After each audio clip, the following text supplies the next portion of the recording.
Ya, sahabat daerah sekalian, kita lanjutkan diskusi kita dengan Profesor Dr. Muhammad Amin Rais. Profesornya masih dipakai, Pak? Saya sudah dicabut ya profesor saya. Dicabut ya? Luar biasa. Dicabut ya? Katanya bisa dicabut. Gitu. Luar biasa. Misalnya, Padahal yang profesor lainnya juga ketua umum partai politik tuh. Ya udahlah itu. Itu lelucon politik. Jadi UGM itu tiba-tiba jadi sebagian tiba-tiba jadi stupid people. Enggak apa-apa lah. Agak sedih juga soalnya. Waktu saya ceramah di Masjid Kampus UGM, saya bilang, wah itu nama kampus itu jangan dibawa-bawa ke arena politik kan. Kampus itu kan nobel kan, di tempat akal sehat dan hati nurani. Nah ini Pak Amin, kita bicara soal akal sehat, soal 3 periode ini. Saya mengatakan, saya nggak mau percaya soal 3 periode ini, karena saya bilang, wah perubahan konstitusi itu nggak ada di masa damai gitu-gitu. Saya mengatakan selalu ada gelombang besar dan lain sebagainya. Tapi jangan-jangan betul. Kira-kira pendapat Pak Amin gimana? Jadi saya mencermati ya, rezim Jokowi ini memang ingin menggenggam ya kekuasaan. Oke. Ya. Menggenggam kekuasaan selama mungkin. Dan apa sekomprehensif mungkin, ya, setotalitas mungkin. Oke. Ya. Jadi pada zaman Pak Harto saja nggak seperti ini, ya. Oh gitu ya, malah. Tapi coba bayangkan sekarang yang namanya DPR kan sudah takluk, ya, takluk, ya. Yeah. DPD takluk, yeah. Ya MPR tentu. DPD, kalau DPD dan DPR takluk kan juga MPR takluk. Ya.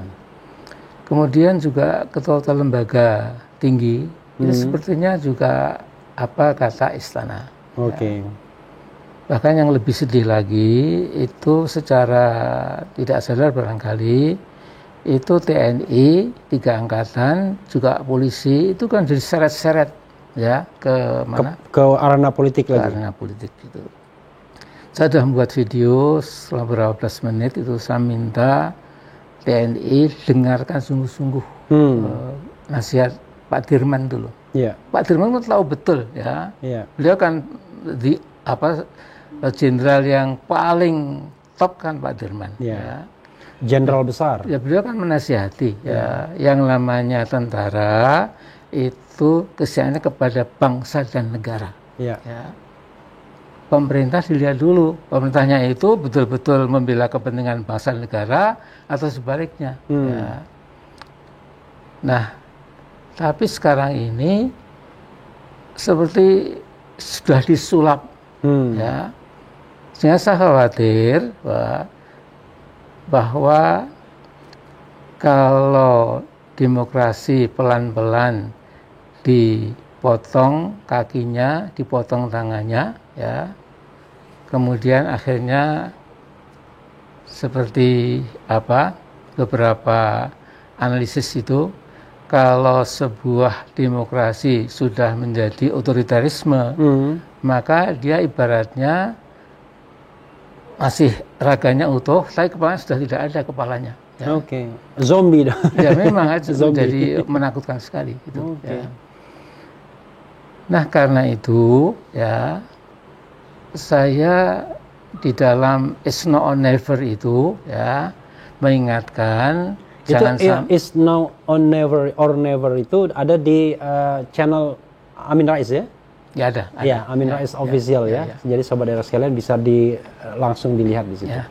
Ya. Jadi saya mengambil kumpulan interview dan tulisan-tulisan di Tempo 23 tahun yang lalu. Ya. Ya. Di situ ada Pak Kwekanggi, ada bahkan Bintang Pamungkas, ada Al Basri, ada Khatib Basri, ada Tanjung Nasution, ada tokoh-tokoh lah lengkap itu. Nah, kebetulan cover buku yang tebal itu saya mengatakan sekarang atau tidak. Oke. Dan saya bacakan. Ya. Yeah. Jadi saya mengatakan bahwa sekarang itu maksudnya suksesi harus terjadi bulan Mei tahun apa? 98. 98. Oke. Ya. Tapi merasa tahunnya kan Mei. Ya. Iya. Saya bilang harus Maret. Ya. Maret. Mei. Ya. Ternyata Mengapa saya mengatakan Maret itu kalau kalender tidak normal. diturunkan, ya, tidak diturunkan Pak Harto itu, tidak mungkin ada reformasi. Jadi suksesi itu adalah pintu gerbang yang kita serobohkan dulu, baru reformasi. Kalau tidak, ya, kalau Pak Harto diberi waktu sampai tahun 2003, ya, maka suasana akan semakin membatu, ya, kemudian demokrasi akan menjadi roboh, ya, akan diganti dengan KKN, ya, nepotisme, kolusi dan korupsi. Ya. Ya. Nah kemudian saya mengatakan inilah nasib bangsa kita. Ya. Dulu waktu kita kutus individu, ya, Bung Karno presiden seumur hidup, ya, pemimpin besar revolusi, ya, rimbawan agung, karyawan agung, segala macam, ya, itu kemudian kita kapok, ya, never again, ya, kita tidak akan lagi kutus individu, tidak akan lagi ada perusahaan dari demokrasi. Ya.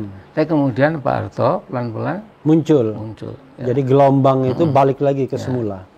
Dan sekarang seperti itu seperti juga. itu. Ya. Oke. Saya mengatakan ini apa-apaan gitu loh. Ya.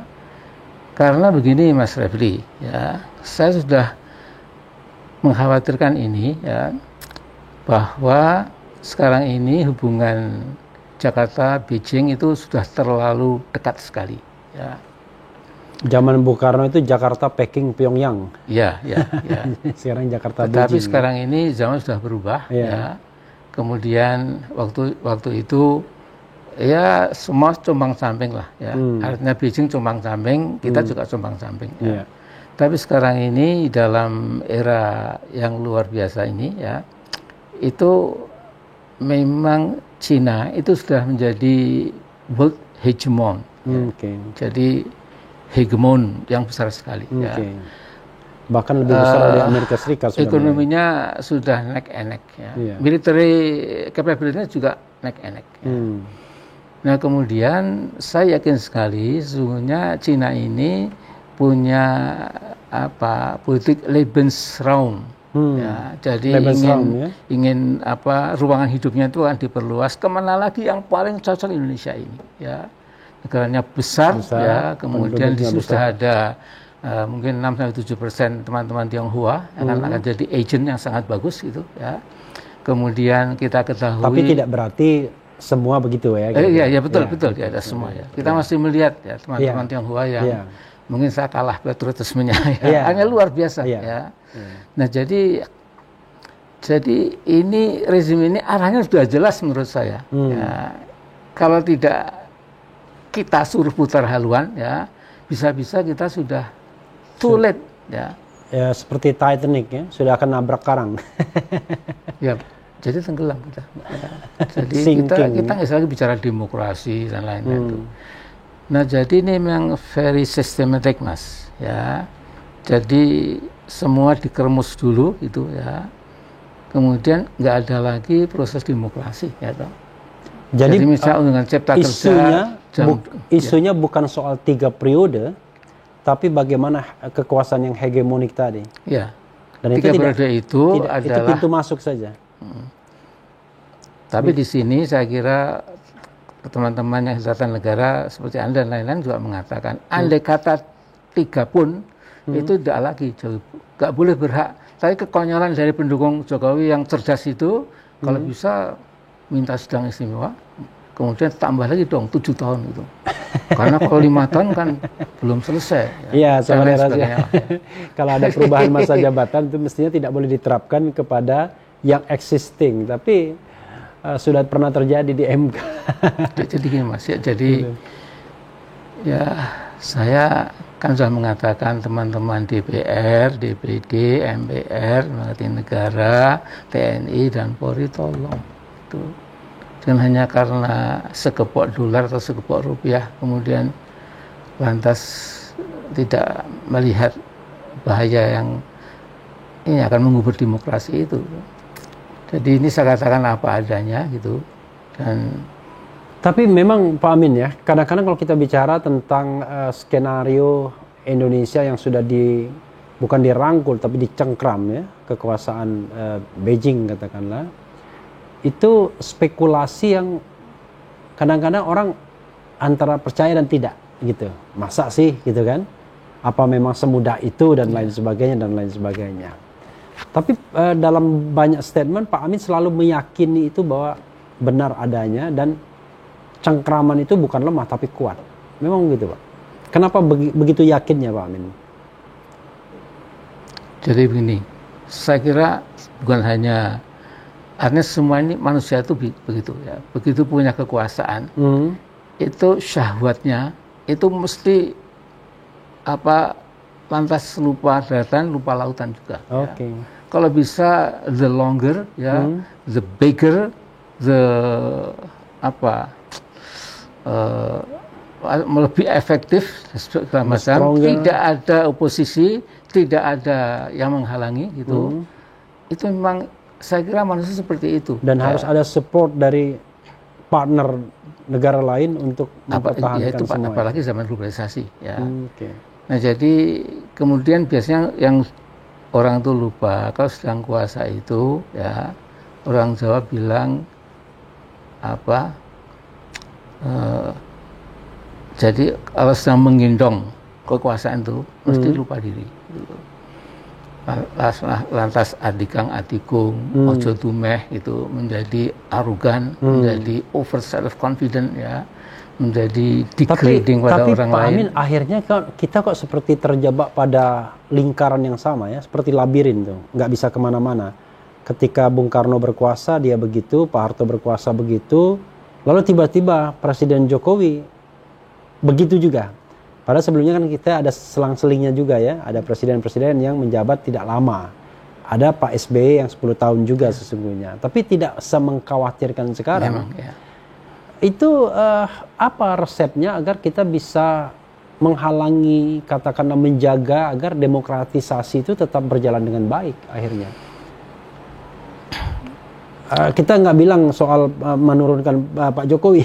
Oh enggak usah. Kalau kita bicara mengenai hal-hal yang sifatnya konstitusional justru. Iya.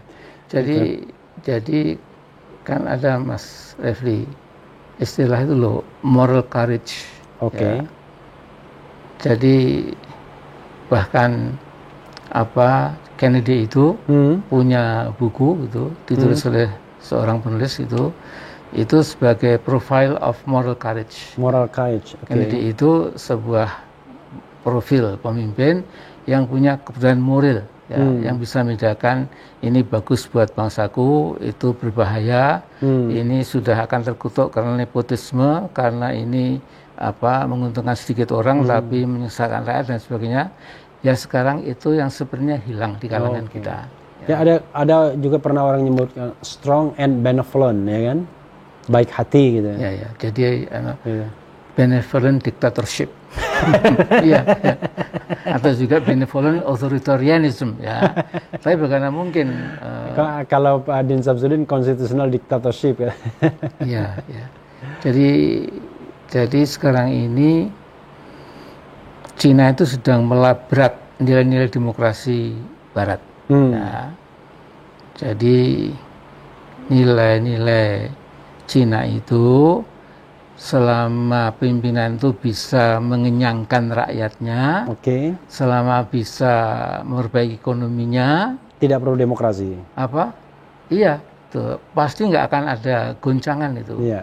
Tapi dia lupa bahwa man does not live by bread alone. Iya. Itu kata Nabi Isa ya, dalam Bible itu ya. Orang tidak bisa hidup hanya dengan roti.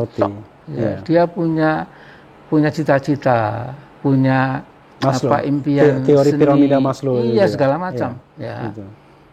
Nah jadi kalau teori Cina itu kan manusia seperti ayam lehoren itu, ayam negeri ya, dikasih terus ya mati, akhirnya mati juga.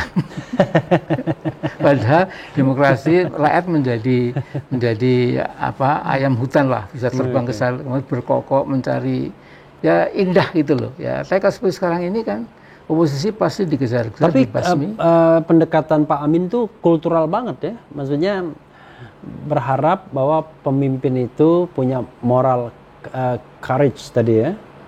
Jadi padahal perubahan itu kadang-kadang kan nggak bisa internal kan, kadang-kadang eksternal. Nah, jadi gini loh, kontradiksi dari budaya kita dengan politik itu kita punya budaya feudalisme. Oke. Ya. Jadi dalam feudalisme itu pemimpin itu dipaksa kaya. Iya. Ya. Tidak ada bupati atau wali kota kok yang miskin. Apalagi kalau dia belum kaya, dia akan dipaksa kaya. Yang maksa bawahnya, Mas. Iya. Jadi namanya upeti, bupati kok segala miskin macam gitu itu, ya. Gitu. Nah, tidak hanya bupati wali kota, pejabat-pejabat lainnya juga. Lebih tinggi, lebih. Orang akan bingung kok ada pejabat miskin. Ya memang. Jadi bayangkan dibandingkan zaman dulu. Ya. Saya waktu masih mahasiswa itu pernah ke Banjarmasin ya. Ketemu namanya Gusti Muiz. Dia itu tokoh Dewan Dakwah, tokoh Masyumi. Ya. Dia cerita. Tahun berapa itu Masyumi? Itu saya ke sana tahun berapa ya? Tahun Bung Karno sudah jatuh ya. Oh, sudah jatuh, berarti udah bubar tuh Masyuminya ya, udah dibubarkan. Sudah dibubarkan. Ya. Nah, tapi beliau ini bilang, Amin, saya dulu pernah ke Jakarta kehabisan bekal. Saya pergi ke Pak Muhammad Nasir. Oke. Ya. Kemudian beliau Perdana Menteri waktu itu. Ya. Kemudian Pak Gusti Muiz, Saudara Nasir, saya kehabisan bekal. Saya mau pinjam uang ya, untuk beli tiket. Nanti dari Banjarmasin saya kirim vessel. Iya. Jawabannya, ini tanggal tua, saya belum gajian. Seorang Perdana Menteri itu ya. Perdana Menteri. Tetapi saya ini kan redaksi majalah Hikmah. Saya kira ada itu. Oke. Dipinjamkan dari kas majalah Hikmah itu. Bayangkan ya. Hatta konon ketika dia pensiun sebagai wapres, bahkan bayar listrik pun dia nggak mampu karena semua uang dia kembalikan karena dan meninggal tidak punya rumah. Ya. Jadi Jalan Diponegoro 45 itu rumahnya seseorang yang dengan disuruh pakai. Ya jadi ini seperti dongeng lah ya. Ya kita mungkin nggak usah seperti Pak Nasir, tapi jangan serakah lah ya. Jadi ya, aduh gimana ya. Orang Jawa itu kan bilang ngono ya, ngono ning aja ngono. Tapi balik lagi Pak Amin, akhirnya kan kita tahu bahwa politik itu mahalnya minta ampun ya. Apalagi kita mau pilpres kandidasi, nggak kebayang tuh kalau cuma modalnya ratusan miliar nggak bisa, modalnya harus triliunan sekarang. Nah makanya nih Mas, jadi ini kita digiring pada suatu labirin tadi loh. Kita nggak sadar ya. Bayangkan tahun 2024 itu sekian ratus pilkada jadi satu, tambah pileg ya, kabupaten, kota, provinsi, DPR RI ya, ditambah memilih DPRD ya. Padahal dulu saja sudah 893 yang mati, dan matinya itu kan sama atau sebab-sebabnya. Kan itu kan mati sistematik gitu, bukan karena kelelahan lah. Apalagi pokoknya mati. Iya, mati gitu loh. Ya, tapi itu kan nggak digubris juga ya. Iya. Jadi sebenarnya saya kan udah 77 tahun Mas ya. Jadi sebenarnya saya lebih bagus di Jogja, jalan pagi. Iya. Jadi Pak Amin, saudara sekalian, saya merasa ini kelahiran tanggal 26 April 1944 ya. 144 itu kursi terbalik. Jadi tidak heran kalau suka balik-balikin kursi. Pak Amin, kita berhenti dulu. Saya pengen tahu soal perkembangan TV3, tim pengawal peristiwa pembunuhan Laskar FPI. Sobat era sekalian, jangan kemana-mana, kita lanjutkan pembicaraan kita ya.